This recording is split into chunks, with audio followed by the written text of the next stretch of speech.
NBR কর্মকর্তা, দুর্নীতি দমন কমিশনের কর্মকর্তা, সরকারি আমলা,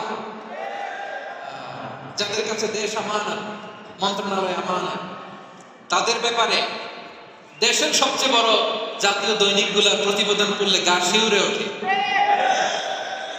আমরা আমাদের প্রিয় মাতৃভূমির সরকার মহোদয়ের কাছে অনুরোধ করব, দুর্নীতি দমনে আপনি যেভাবে জিরো টলারেন্সের কথা বলেছেন, কাজেও সেটা আপনাকে প্রমাণ করতে হবে।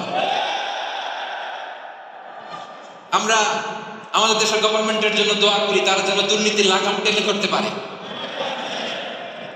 They are trying their best, তারা চেষ্টা করে যাচ্ছে। এই প্রতিটা সেক্টর আমানত, ছোটখাটো বিষয় না। 10,000 টাকার প্যাকেট আবার দিয়ে দিলাম না, পুরো দেশ আমানত, আমার অফিস আমানত, গভর্নমেন্টের প্রতিটা সেক্টর আমানত। আল্লাহ বলেন এই আমানতের ব্যাপারে তোমাদেরকে কিয়ামতের দিন জিজ্ঞাসা করবে কে? কথা বুঝতে পারছেন? আর আমানতের খেয়ানত যখন শুরু হবে, কিয়ামত হয়ে যাবে। কয়টা গেল?